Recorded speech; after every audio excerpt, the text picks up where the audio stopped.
People whom you love are not easy. Transform yourself in such a way. Being in your presence, unknowingly, their cup will turn around. As far as your spiritual process is concerned, anyway you're alone. Namaskaram Sadhguru. I'm in a relationship with a very bitter person who is not interested in spirituality. How can I handle my relationship without losing my way on the spiritual path? If your concern is your spiritual growth only, then if you have a demon for your partner, that's the best thing. But your partner, your husband, wife is not just about spiritual growth, you also want to have a pleasant life in the family. Then you have to choose someone whom you like, but any human being on the planet, there is something that you don't like about them, isn't it so? So you use that part of it for your spiritual growth, and the rest of it you enjoy. Just as life. So if your intention is to have a good family, then some rapport is needed between two people, otherwise it won't work. Especially if you have produced children, then rapport is must, otherwise you'll foul the new life that's come up. If you create a foul atmosphere, you'll foul up the new life that is coming up. Nobody has any right to do that actually, but people are doing it. But no human being has any right… You can mess yourself up as much as you want, that's up to you. But you can't mess up a fresh life that's just coming up.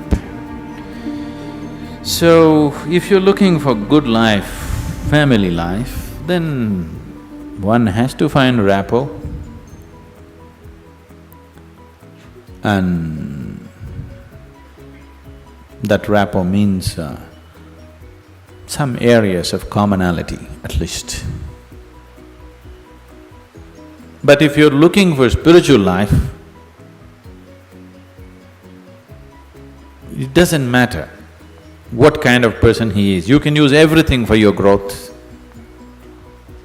everything for your growth, if that's all your focus is. But generally your focus is both ways, you want to have a little bit of that and a little bit of this, so mixed fare. So it gets little complex.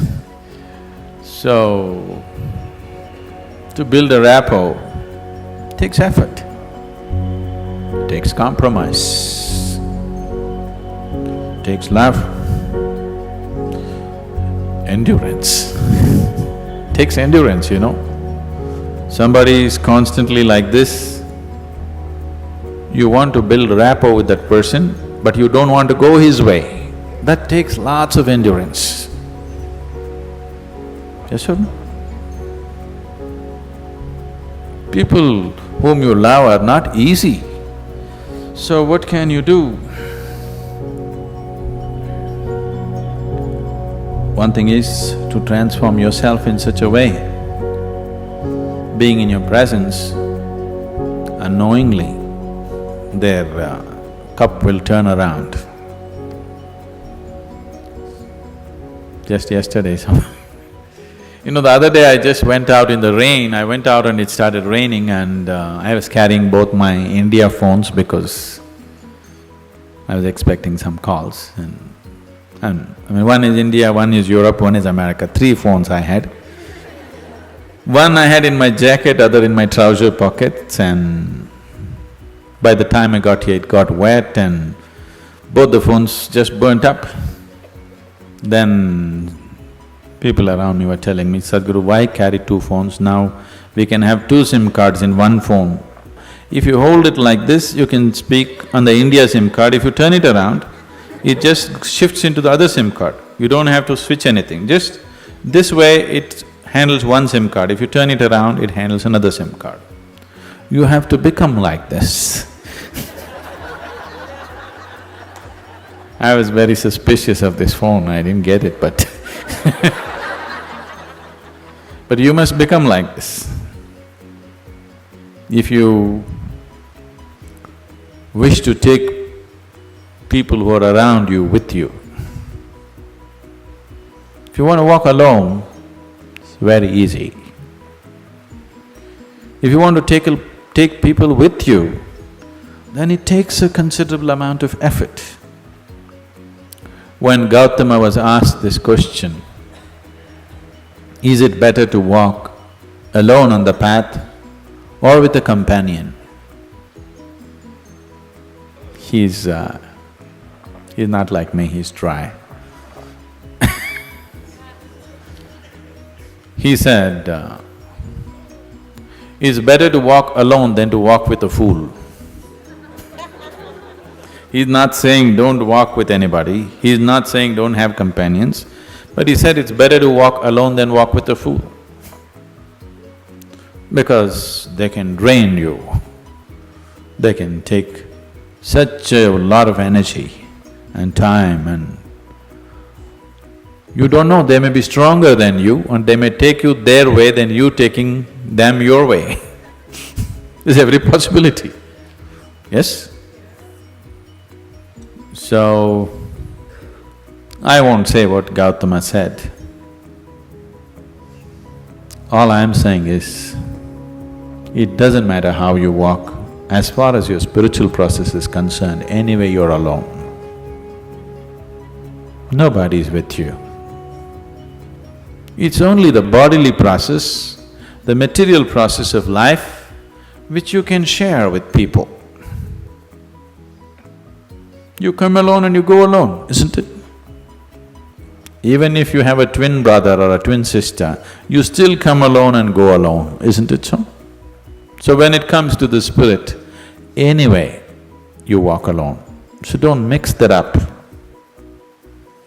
So that part of it you handle well. The material part of it, according to your capability, to what extent you can do it, you do it. They come your way, it's wonderful. If they don't, it's all right, don't grudge them. It's just that you don't have to go that way. Maybe someday, when the doctor tells you your liver is in a bad state, he may seek divine, you know. Yes? Have you seen people who are walking in the morning? Not everybody, there are certain type of people, these are all over 50, 55 age group people. They have become lean and they're walking briskly every day, religiously they are there. These are all people who generally had a cardiac problem. They almost died. Then their doctor told them, either you do this or you're gone. Now their walking is like a religion. Not Sunday morning, every morning. Have you seen those people?